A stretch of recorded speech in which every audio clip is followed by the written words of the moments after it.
An unforgettable story of a young boy facing unexpected challenges. What happened to him and his family will surprise you. Watch till the end, and don't forget to subscribe and share your thoughts in the comments. The quiet suburban neighborhood seemed like any other, filled with manicured lawns, neatly trimmed hedges, and well-kept homes. People went about their lives, exchanging polite nods and smiles, but rarely delving any deeper. It was the sort of place where everyone knew just enough about one another to feel they knew the whole story, though, in reality, they hardly knew anything at all. For the residents of this community, Mrs. Ruby Harris had been a fixture for as long as anyone could remember. Her house, a small single-story home at the end of a cul-de-sac, had always been a source of mild curiosity. As a black woman in her 70s, she was one of the few people of color in the area, and although she mostly kept to herself, everyone knew she was raising her grandson, a 13-year-old boy named Michael. Over the years, neighbors had gotten used to seeing Mrs. Harris working in her small front garden or sitting on the porch, watching Michael as he played outside. She was a quiet but dignified presence, often greeting passers-by with a gentle smile or a soft hello. Michael, on the other hand, was a lively child. He'd grown up in the neighborhood, and for a time, he seemed like any other kid, riding his bike, laughing with friends, and even playing basketball in the driveway. However, in recent months, things had changed. Neighbors had started to notice strange things. For one, Mrs. Harris had been less visible. Her usual activities had ceased. Some thought she must be unwell, though no one bothered to check. At the same time, Michael had begun behaving in ways that, to the people around him, seemed unusual. He was often seen leaving the house at odd hours, his face downcast, carrying a backpack that seemed far too heavy for a young boy. One evening, as the sun set and the street lights began casting a soft glow over the neighborhood, a small group of neighbors gathered by the fence near Mrs. Harris's house, whispering among themselves. "I haven't seen her in ages," said Mrs. Green, one of the older residents who lived 2 houses down. "It's like she vanished." "Oh, she's still there," replied Mr. Walters, nodding towards the house. "I saw Michael outside just yesterday, but he looked strange, like he was sneaking around." Mrs. Green's eyes narrowed. "I knew something was off about that boy. Ever since his father died, he's been, well, different. He never plays with the other kids anymore."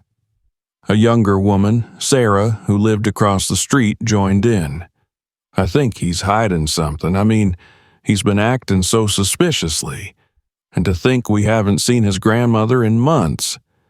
Their voices grew quieter as the conversation continued, a mix of worry and judgment underlying every word. Rumors began to swirl, and soon the whispers turned into theories. Some believed that something terrible might have happened to Mrs. Harris and that Michael, a boy now thrust into the role of an adult, was somehow involved. Others suggested that perhaps the family was hiding something more sinister.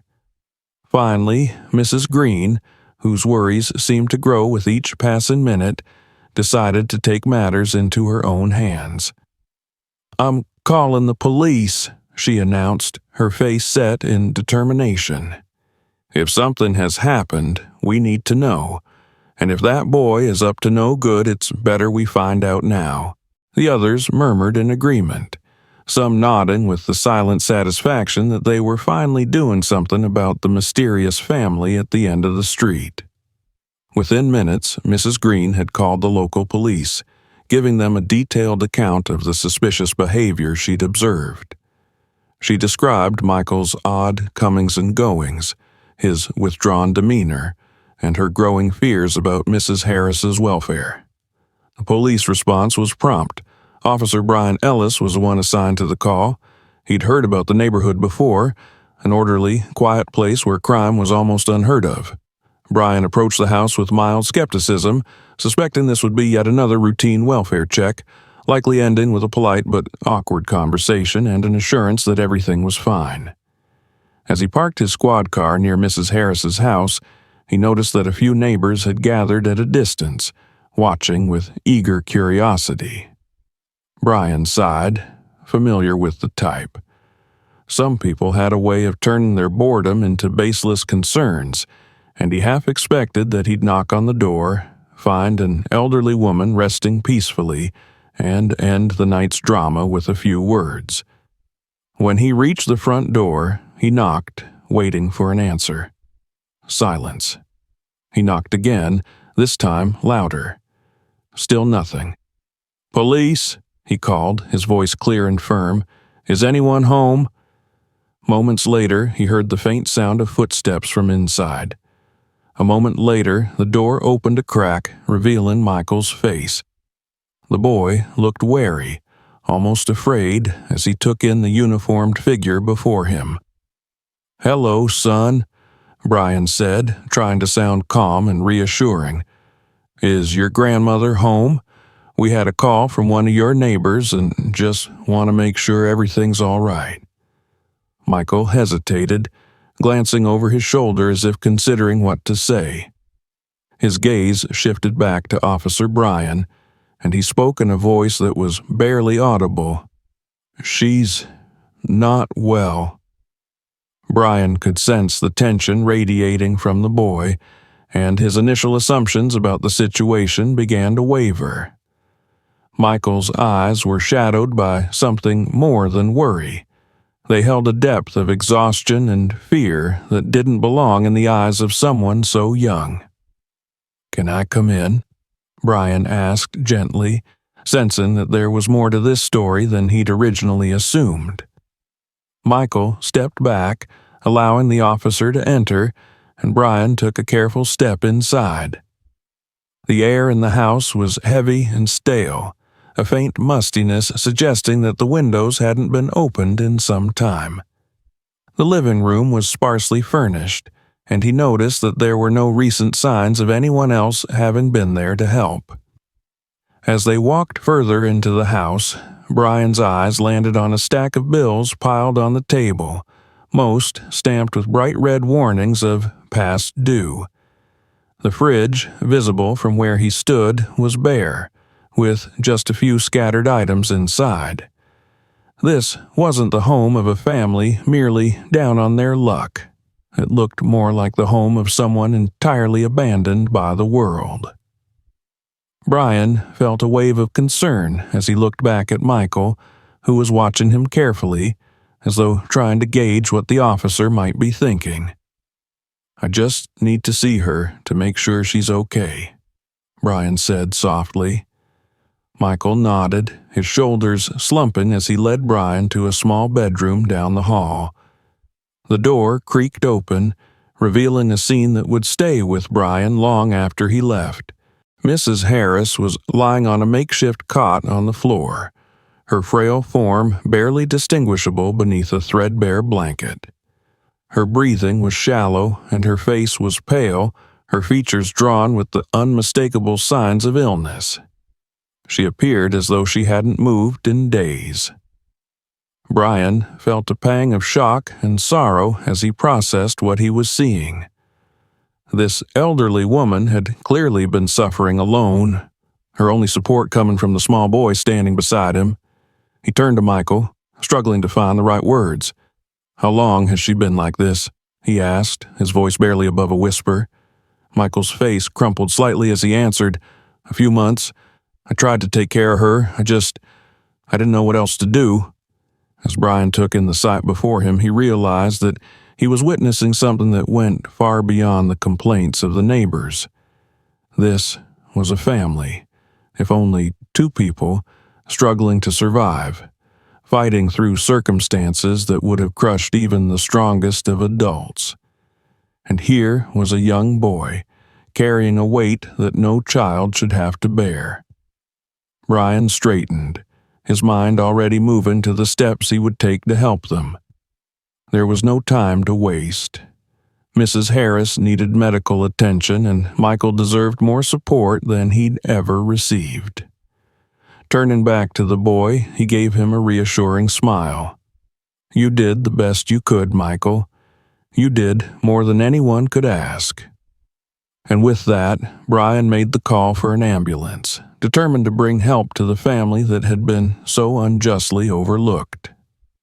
Officer Brian Ellis stood in the dim, cramped hallway, still absorbing the scene he'd just encountered in Mrs. Harris's small, worn bedroom.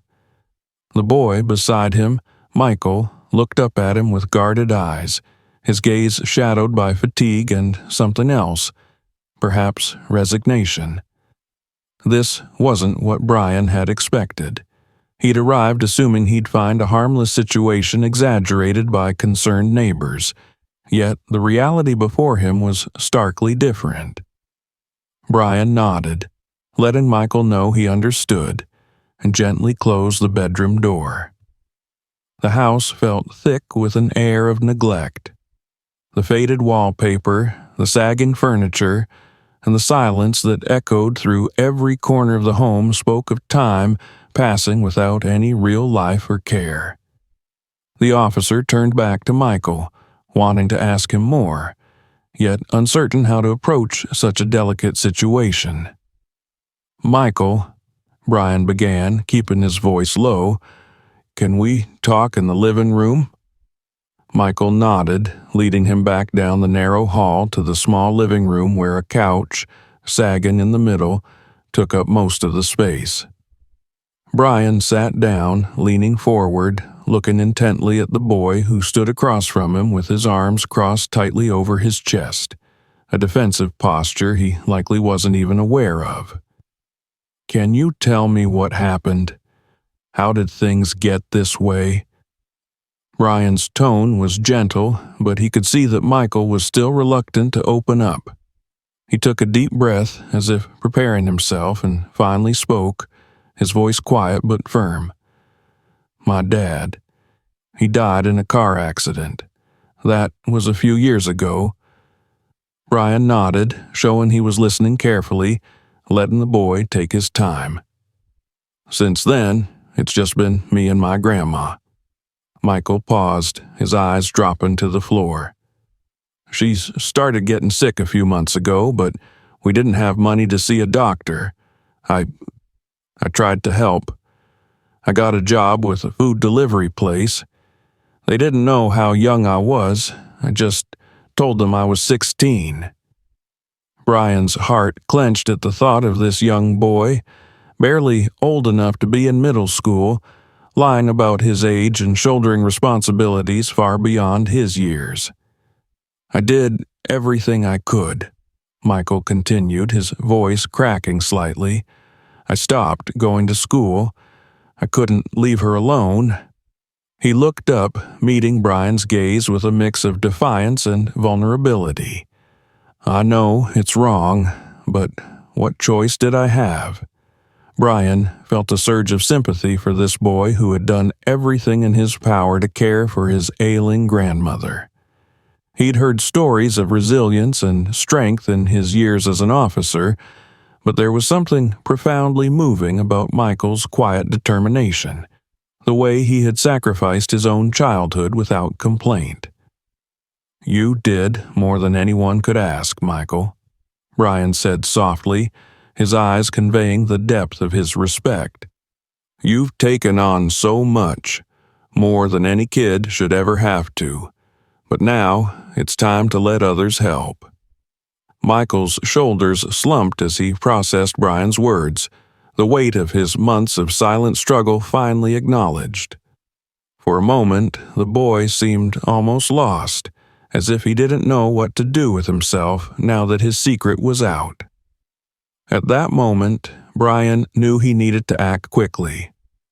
Mrs. Harris's condition was clearly severe, and they couldn't afford to delay. He reached for his radio, calling for paramedics. He spoke calmly and efficiently, giving them Mrs. Harris's symptoms and the urgency of the situation. Michael watched him, his face a mixture of anxiety and relief.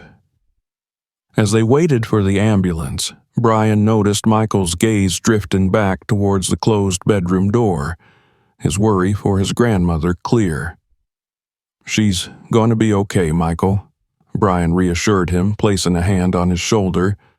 "The paramedics will take good care of her." The boy nodded, but his expression remained pained, as if he didn't quite believe it. Brian felt a strong urge to protect this young soul, to ensure he wouldn't have to face such trials alone anymore. A few minutes later, the sound of sirens approached, and the paramedics arrived. Brian led them into the small bedroom where Mrs. Harris lay still and pale, her breathing shallow. The paramedics moved quickly, assessing her vitals and preparing to transport her to the hospital. Michael watched from the doorway, his hands clenched into fists at his sides, a mixture of hope and fear flickering across his face.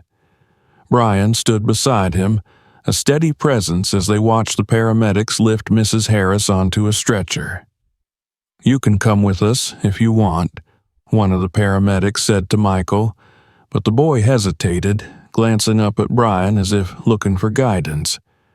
Brian placed a reassuring hand on Michael's shoulder. "Go with them," he urged gently.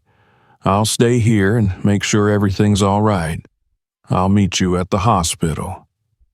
Michael gave a small nod, following the paramedics with a quiet determination. He climbed into the ambulance, sitting beside his grandmother as they closed the doors and pulled away, leaving Brian standing alone on the porch. The officer took a deep breath, feeling a deep sense of responsibility for what had just unfolded. This was more than a call to check on a neighbor's concern. It was a moment that required empathy and understanding, qualities he'd always believed were essential to his job. As the ambulance disappeared around the corner, Brian turned back to the house, intending to gather a few things for Michael and Mrs. Harris to take to the hospital. He walked through the home with a heavy heart, noting the small details that hinted at their struggle: the empty pantry, the worn-out blankets, the unpaid bills piled on the kitchen counter. It was a silent testament to the hardship they had endured together, a world of quiet sacrifices that no one had noticed until now. Brian picked up a few of Michael's belongings, making sure to find his school books, even though he knew the boy hadn't been able to attend for months. He felt a surge of determination to help this family in any way he could, to ensure that Michael could have the support and care he so desperately needed. With a final glance around the house, Brian left, locking the door behind him. He carried the small bag of belongings to his squad car, his mind already racing with ideas on how he could connect them with resources, support groups, and perhaps even a way for Michael to return to school. As he drove to the hospital, he reflected on the resilience of the human spirit, humbled by Michael's courage and Mrs. Harris's strength. When he arrived at the hospital, he found Michael in the waiting room, sitting alone, his face etched with worry. The boy looked up as Brian approached, his eyes searching the officer's face for any sign of hope. Brian sat down beside him, offering a comforting presence as they waited together, united in their concern for Mrs. Harris. Time passed slowly, each minute stretching into what felt like an eternity. Finally, a doctor approached, and both Brian and Michael stood, their hearts pounding as they awaited the news. The doctor gave them a reassuring smile. "She's stable for now," he said gently. "She'll need some time to recover, and we'll be keeping a close eye on her. But she's a strong woman." Relief flooded Michael's face, and Brian felt a weight lift from his own heart. He knew there was still a long road ahead for them, but at least they had taken the first step. He placed a supportive hand on Michael's shoulder, silently vowing to stand by this boy and his grandmother, to help them find the strength they needed to face whatever challenges lay ahead. Officer Brian Ellis waited in the hospital corridor, leaning against the sterile white wall as the echoes of passing footsteps and distant voices filled the air. Michael had stayed by his grandmother's side through the initial examinations, refusing to leave even when the doctors had gently suggested he rest. The boy's loyalty and quiet resilience struck Brian deeply, reminding him of the reason he had become an officer in the first place: to serve, protect, and make a difference in the lives of those who needed it most. It had been a long night, and as he watched Michael's small, determined figure seated by his grandmother's bedside, Brian felt a surge of admiration for the young boy's strength. Brian had seen hardships throughout his career, but something about this situation weighed on him differently. Michael's story wasn't just one of unfortunate circumstances. It was a testament to human endurance and a child's love for the only family he had left. Hours passed slowly in the hospital, the rhythmic beeping of machines blending with the quiet hum of voices in the distance. Michael sat vigilantly by his grandmother's side, his eyes dark with worry and exhaustion. Eventually, Mrs. Harris stirred, her frail body reacting to the medication and care she had finally received. Her eyes fluttered open, weak but filled with recognition when she saw Michael. A faint smile crept onto her lips, though it was clear that speaking took every ounce of energy she had. "Michael," she whispered, her voice barely audible. Michael leaned forward, gently holding her hand. "I'm here, Grandma. I'm right here." Tears glistened in his eyes, and Brian, standing just outside the room, felt a lump form in his throat. The scene before him was a painful reminder of the fragility of life, and he felt both humbled and privileged to witness the strength of their bond. Mrs. Harris's breathing was shallow, and although her condition was stable, it was evident that she needed ongoing care. Watching the exchange, Brian felt a renewed sense of duty. He knew he had to do something more, something lasting, to help this family find stability and support. After a few minutes, Michael joined Brian in the hallway, his face a mixture of relief and exhaustion. "Thank you," he said quietly, glancing up at Brian. The boy's gratitude was palpable, his shoulders now visibly lighter. "You're welcome, Michael," Brian replied with a reassuring smile. "You've been incredibly strong through all of this, but now it's time for others to step in and help." Michael nodded slowly, his face contemplative as he processed Brian's words. As the two stood in silence, the gravity of what lay ahead settled over them both. Mrs. Harris's condition was stable for now, but the challenges they would face in the coming weeks were clear. Michael's life had been shaped by responsibilities far beyond his years, and Brian was determined to ensure that the boy wouldn't have to carry that weight alone anymore. With a gentle but firm resolve, Brian contacted a social worker who specialized in family assistance. Within a few hours, she arrived at the hospital, introducing herself as Miss Davis.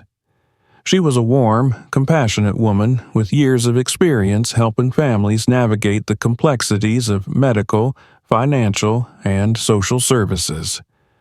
Brian introduced her to Michael, and Miss Davis listened intently as the boy recounted the months of struggle and sacrifice he had endured.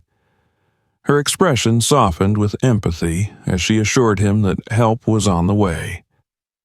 Michael seemed wary at first, his experiences having taught him to rely solely on himself, but Miss Davis's kind demeanor gradually put him at ease.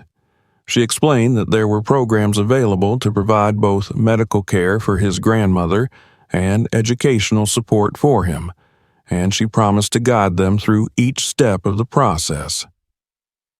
The following days were a whirlwind of meetings, paperwork, and new faces.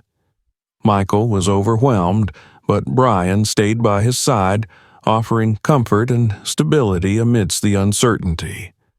With Miss Davis's assistance, they were able to secure a long-term care plan for Mrs. Harris, ensuring she would receive the medical attention she needed.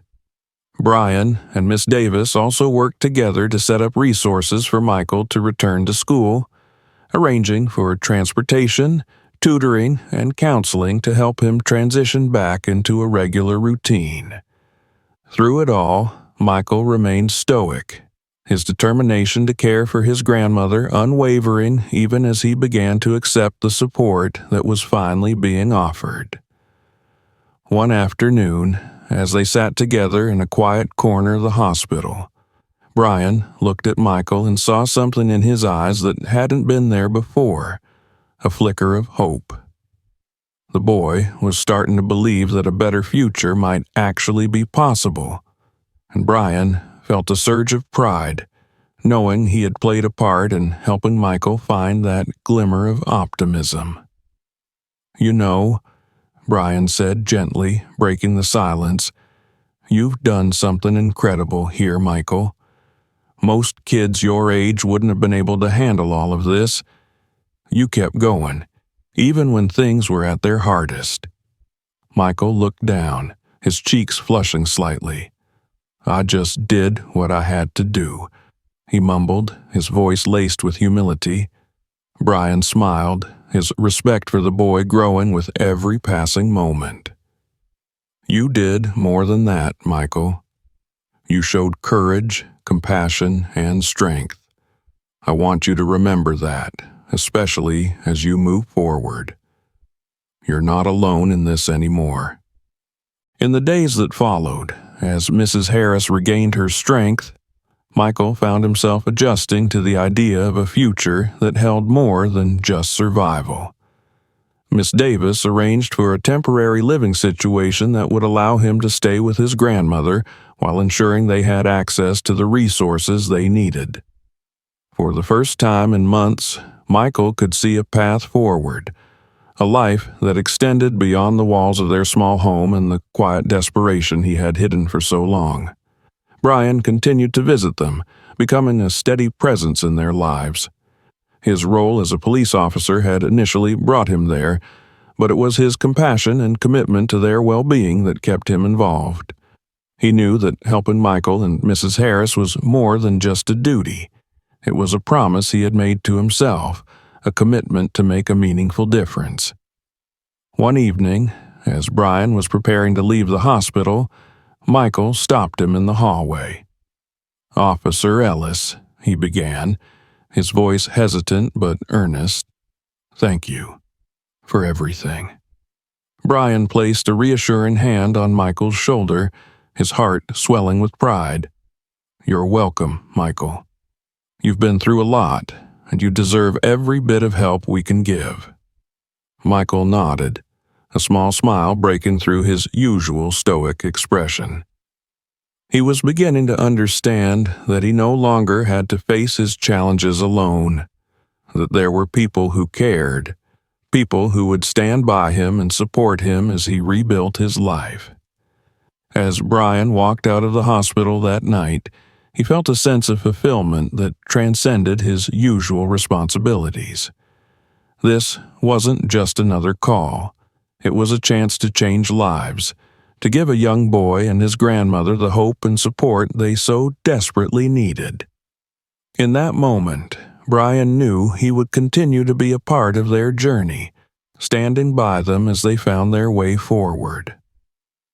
For Michael and Mrs. Harris, the path ahead was still uncertain, but with each step, they were moving closer to a future filled with possibility and resilience. A future built on the strength they had found within themselves, and the unwavering support of those who believed in them. In the days following Mrs. Harris's hospital admission, the once bleak outlook for Michael and his grandmother began to shift. The social worker, Miss Davis, had arranged temporary assistance for them, and Officer Brian Ellis was doing everything he could to make sure they were well supported. While Mrs. Harris was still in recovery, Michael found himself adjusting to the idea of a life where he wasn't alone in his responsibilities. Michael had always been self-sufficient, learning at a young age to adapt and manage things on his own. But now, for the first time in what felt like forever, he could take a breath, knowing that there were people who genuinely cared and wanted to help. Miss Davis, with her warm demeanor and understanding approach, had managed to connect with him in a way that allowed him to let down his guard, at least a little. She began to outline the kinds of support he and his grandmother would receive, everything from medical aid for Mrs. Harris to educational resources for Michael. The sheer scale of assistance was overwhelming, and Michael was torn between relief and a strange sense of guilt for accepting help. He had spent so long doing everything himself that it felt foreign to lean on others, even if it meant a better life for him and his grandmother. While Mrs. Harris was stable, it became clear that her recovery would require ongoing care and attention. The doctors had diagnosed her with a heart condition that required regular medication, checkups, and monitoring, and they strongly recommended assisted living arrangements.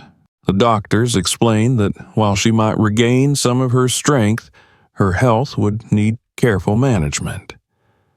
Michael listened intently, feeling the familiar weight of worry, but also comforted by the thought that his grandmother was finally receiving the care she deserved. Meanwhile, Officer Brian Ellis made it a point to check in on Michael daily. What had started as a simple welfare call had turned into a personal commitment for him, a promise to ensure that Michael and his grandmother received everything they needed. Each day, Brian would visit, sometimes bringing small gifts, an extra snack, a magazine, or a book for Michael to read. His presence was steady and reassuring, a lifeline for Michael as he navigated the complexities of their new reality. Brian also took it upon himself to help Michael re-enter school. After speaking with Miss Davis, they arranged for Michael to receive tutoring to catch up on missed work and counseling to help him adjust. The school staff, upon hearing about Michael's situation, was supportive, offering him flexibility and extra help as he transitioned back into classes. At first, Michael was reluctant. He had been out of school for so long that the thought of returning filled him with anxiety. He worried about what his classmates would say and whether he could keep up with the work. But Brian, with his patient and steady encouragement, reminded Michael of his potential, emphasizing that school was a place where he could not only learn, but also build a future for himself and his grandmother. One afternoon, after a particularly long session with his tutor, Michael sat in the hospital cafeteria with Brian. The officer had brought him a hot meal, insisting that he needed more than the quick snacks he'd been living on. As they ate together, Brian decided it was time to acknowledge Michael's hard work. "Michael," he began, looking at the boy with a mixture of pride and empathy, "I know this hasn't been easy for you, but you've done something truly remarkable. Not everyone could handle what you have." Michael shrugged, focusing on his food, but there was a flicker of pride in his eyes. Brian continued, "You know, resilience like yours isn't something that just appears. It comes from deep within, and it's what makes people capable of overcoming the toughest challenges." Michael hesitated, his voice barely a whisper. I didn't want to lose her. She's all I have." There was a vulnerability in his words, a raw honesty that struck Brian deeply. He placed a reassuring hand on Michael's shoulder, nodding. "And that's why you've shown more strength than most people ever do. But now, it's okay to lean on others, to accept the help you both deserve." Michael nodded, seeming to understand, but the process of fully accepting support was still new and challenging. As the days turned into weeks, Mrs. Harris began to show signs of improvement. She was still frail, her movements slow and cautious, but her spirits lifted as she watched Michael regain some of his lost childhood. She saw him interacting with Brian, laughing at jokes he hadn't laughed at in months, and sharing stories with the nurse staff who quickly became fond of him. Mrs. Harris's gratitude for the people who had come into their lives was boundless, and every chance she had, she would thank Brian and Miss Davis, her eyes filled with warmth and appreciation. In quiet moments, she would pull Michael close, her hand resting gently on his cheek, whispering her gratitude for the strength he had shown. "You saved me," she'd say, her voice filled with the love that only a grandmother could give. But even as things began to look up, there were still challenges. Michael found himself struggling with the structure and demands of school, the expectations and routines that were so different from the survival mode he had been in for so long. There were times when he felt overwhelmed, unsure if he could keep up, and tempted to return to the familiar independence that had kept him going.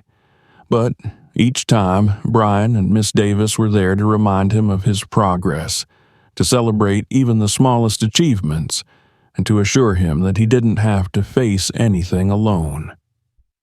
One day, after a particularly trying week, Brian decided to take Michael out for a break from the hospital and school. They visited a nearby park, and for a while, Michael simply enjoyed being outside, the fresh air filling his lungs, the sun warming his face. They walked in silence, but eventually Michael spoke, sharing memories of his father and the times they'd spent together before the accident. Brian listened, never interrupting, letting Michael share his story at his own pace. These moments of reflection and connection seemed to give Michael a sense of release, a way to process the emotions he had been carrying alone for so long. At the end of the day, as they sat on a bench overlooking a small pond, Brian turned to Michael with a thoughtful expression. "Michael, you've gone through more than most people ever will, and you've handled it with incredible strength. But remember, strength also means knowing when to let others be there for you." Michael nodded, his gaze fixed on the water, a quiet understanding settling over him. He was beginning to realize that asking for help wasn't a sign of weakness, but a way to move forward, to build a life beyond the struggles he had faced. Back at the hospital, as Mrs. Harris prepared for her discharge, Miss Davis arranged for additional support services that would ensure she received regular medical attention at home. They were provided with a temporary home aide to assist with household chores, a service that would allow Michael to focus on his studies without worrying about the daily demands of caregiving. For the first time in months, Michael and Mrs. Harris could look to the future with a sense of security. Their days of barely getting by were coming to an end, replaced by a network of support that had been built around them. On the day of her discharge, Mrs. Harris stood with Michael at her side, her hand resting on his shoulder as she thanked Brian and Miss Davis. Her words were simple, but the emotion behind them was profound. "I don't know where we'd be without you," she said, her voice trembling slightly. "You've given us a second chance." Brian smiled, nodding in acknowledgement. "You've both shown us what real strength looks like. We're just glad we could help." As they left the hospital, Michael felt a sense of calm he hadn't known in a long time. He held his grandmother's hand as they walked to the car, the future now filled with possibilities rather than just survival. They would face challenges, certainly, but they would face them together, bolstered by the support of those who cared.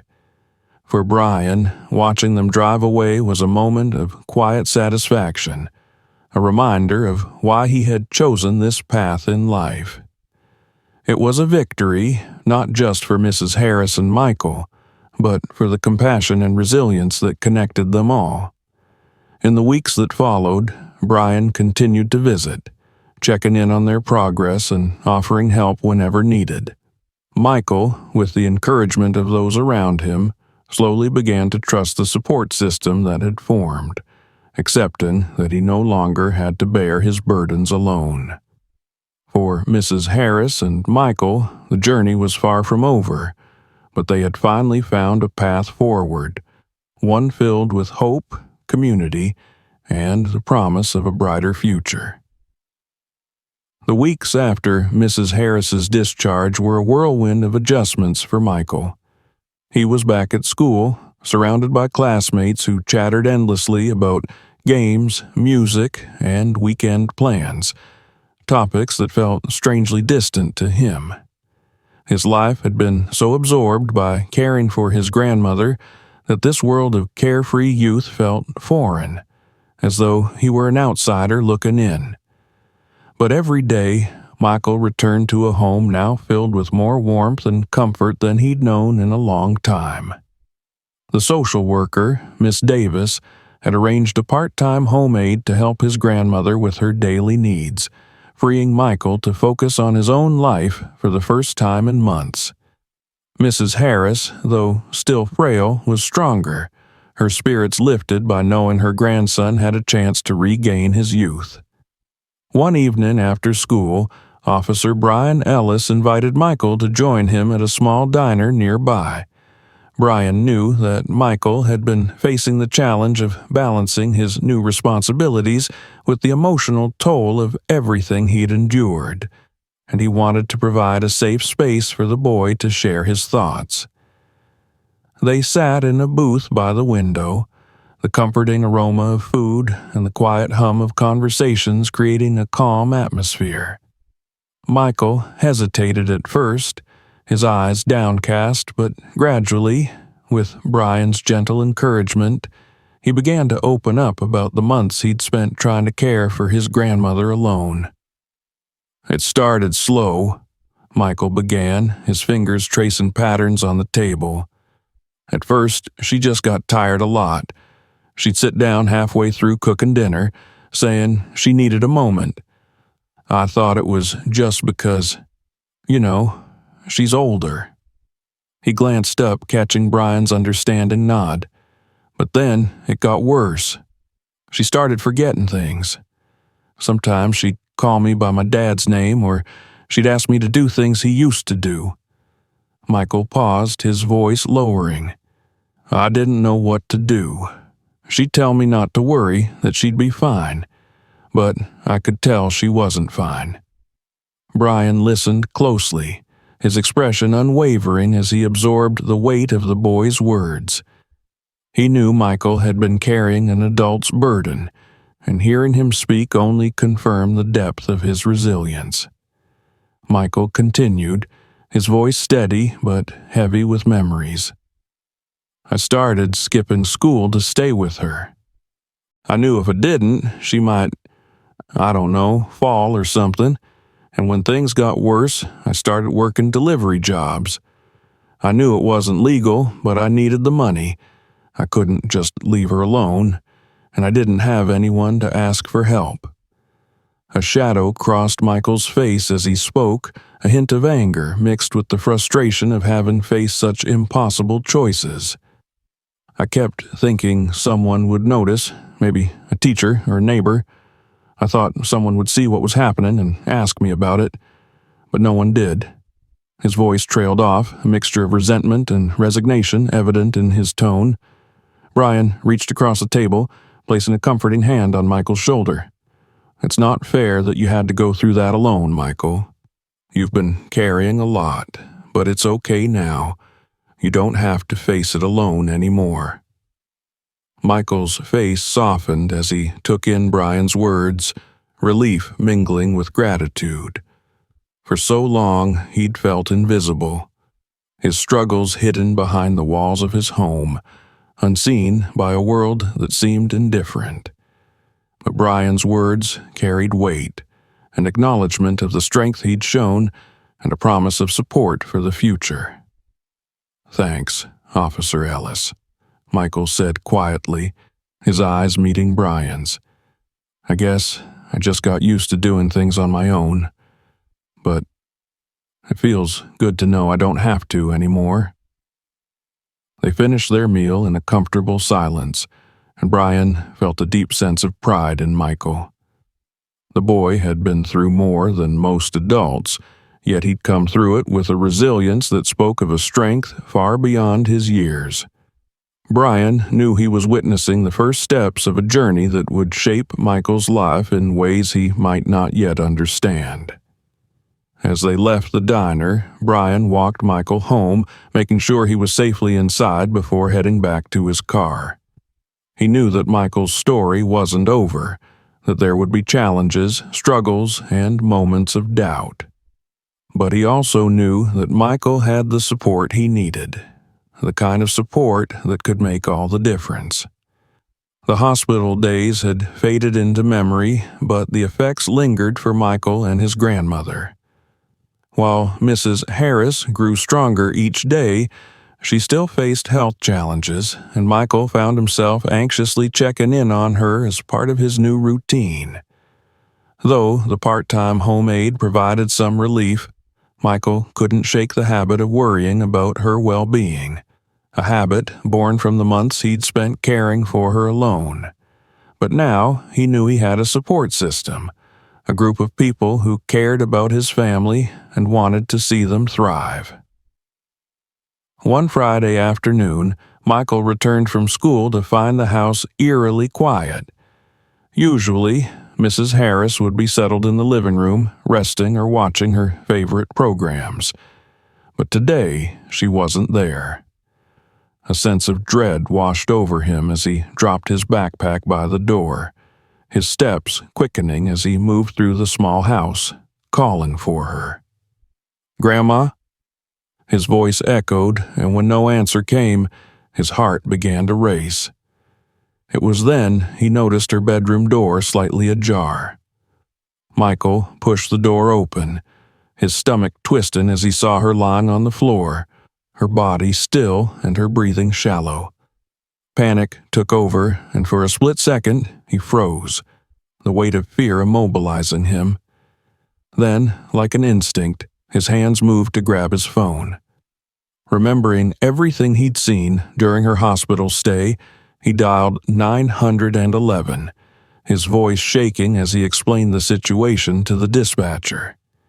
He followed their instructions, positioning his grandmother as best as he could and checking her pulse.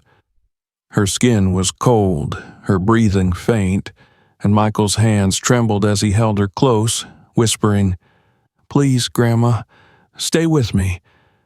Help's coming." The seconds felt like hours as he waited, his mind replaying every moment of the last few months, every effort he'd made to keep her safe. The thought of losing her now, after everything they'd been through, was too much to bear. Finally, the sound of sirens filled the street outside, and the paramedics rushed in, quickly taking control of the situation. Michael watched as they checked her vitals, administering first aid with swift, practiced motions. One of the paramedics turned to him, his expression serious but kind. "You did well, kid. We're going to take her to the hospital to make sure she's okay." Michael nodded, his throat tight as he struggled to hold back tears. He wanted to be strong, to stay calm, but the weight of fear and exhaustion threatened to overwhelm him. In that moment, he felt a hand on his shoulder. Looking up, he saw Officer Brian Ellis, who must have heard the call and come as quickly as he could. Brian's presence was steady and reassuring, a lifeline in the chaos. "Come on, Michael," Brian said gently. "Let's go with her to the hospital." They climbed into Brian's car, following the ambulance as it wound through the streets toward the hospital. The ride was quiet, Michael's mind racing with worry. Brian glanced over at him, sensing his distress. "She's in good hands," he said, his voice calm, "and you did everything right. You called for help, you stayed with her. You saved her, Michael." The words brought a sense of comfort, and Michael nodded, his mind slowly absorbing the reality of the situation.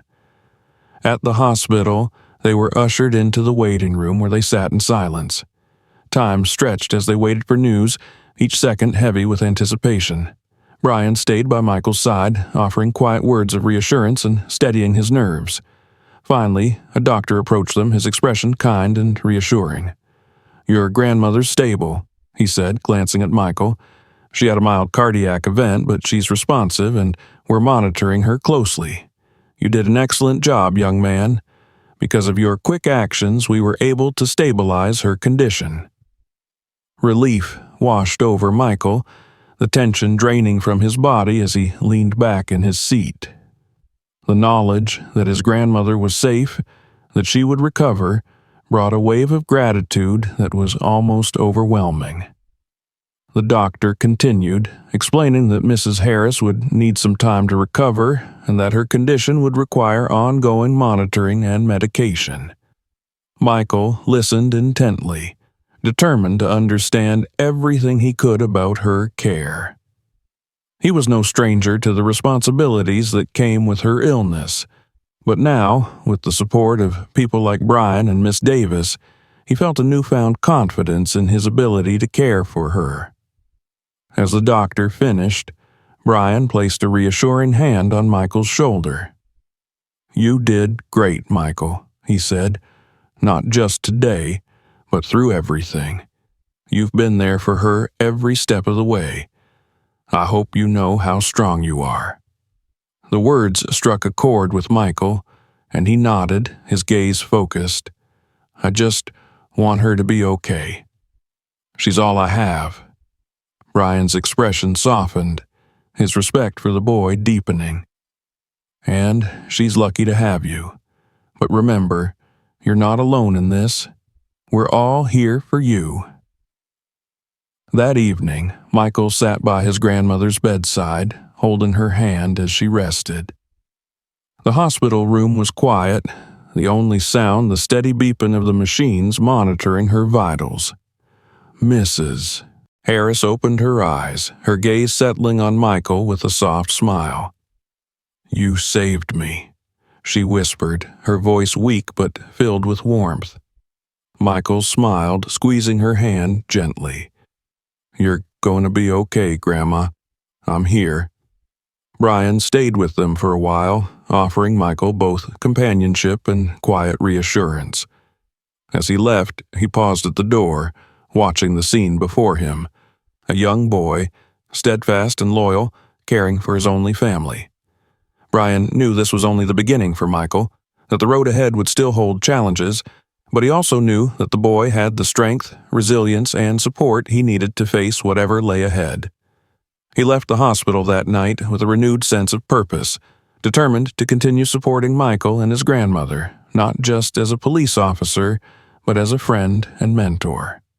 And for the first time in months, Michael felt a sense of peace, a glimmer of hope that, with his grandmother by his side, they could face anything together.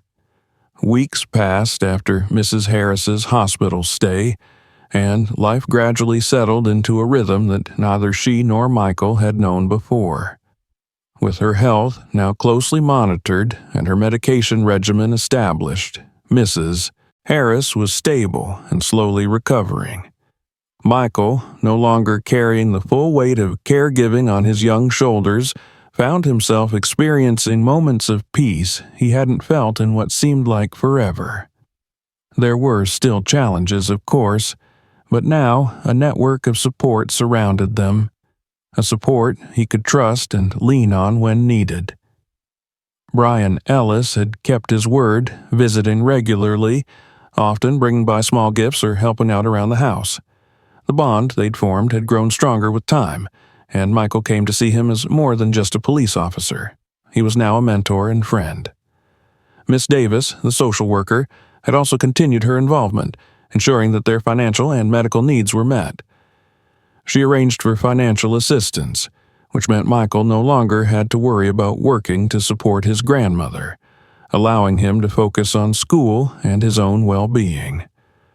The neighborhood had taken notice of the changes, too. News of Michael's story had quietly spread, and neighbors who had once watched from a distance now offered support. A few neighbors even came by with meals or offered to help with errands, a gesture that left Michael surprised and grateful.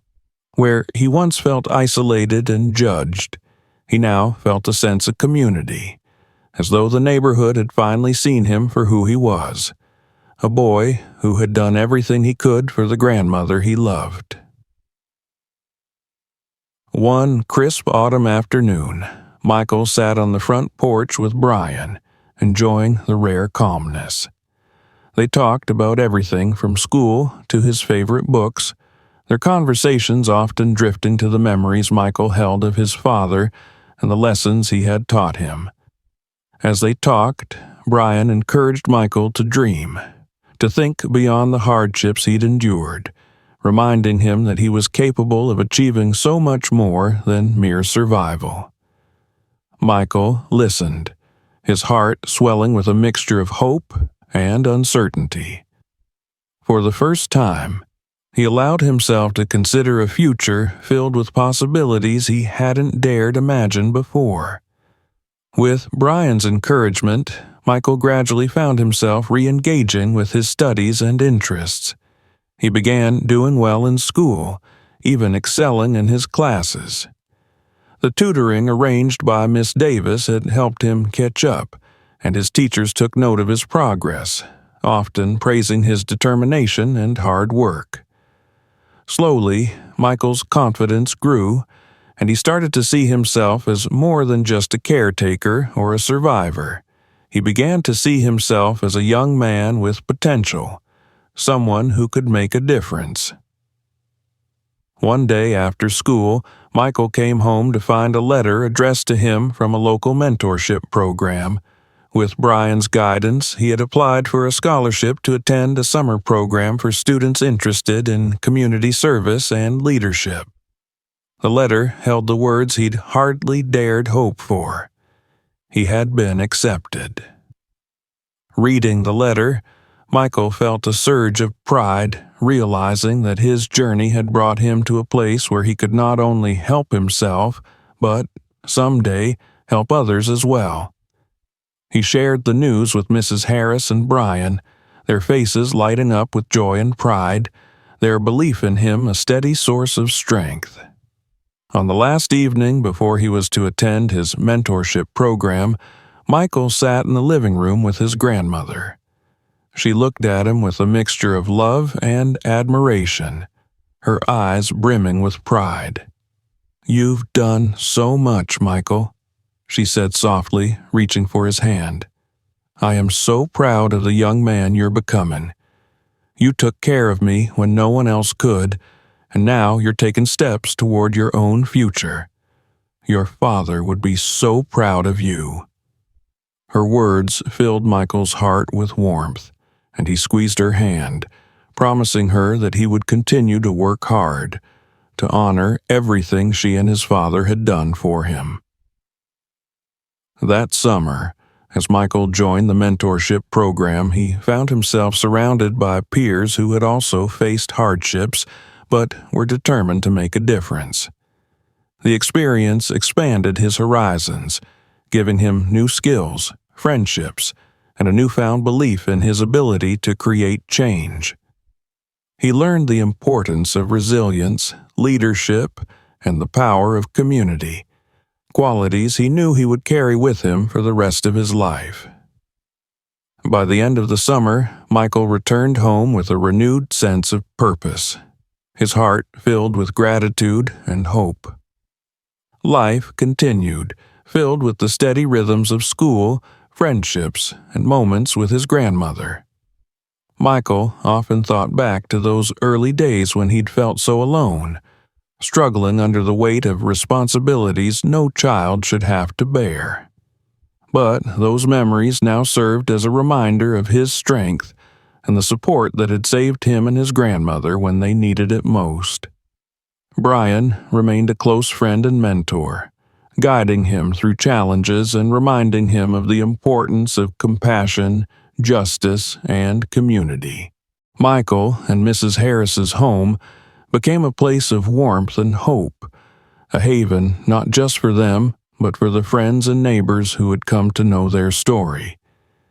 And as the years passed, Michael carried with him the lessons he had learned, the resilience of his grandmother, the kindness of those who'd offered help, and the belief in himself that had grown with every challenge he'd overcome. With each step he took, Michael honored the sacrifices that had been made, the love that had carried him through, and the strength that had defined him from the start. In time, Michael's story would inspire others, his journey a testament to the power of perseverance, community, and hope. But for now, he was simply a boy who had found his way home, surrounded by love, ready for whatever life might bring next. An unforgettable story of resilience and strength. If this story touched you, support us by subscribing and share your thoughts in the comments. Thank you for watching till the end.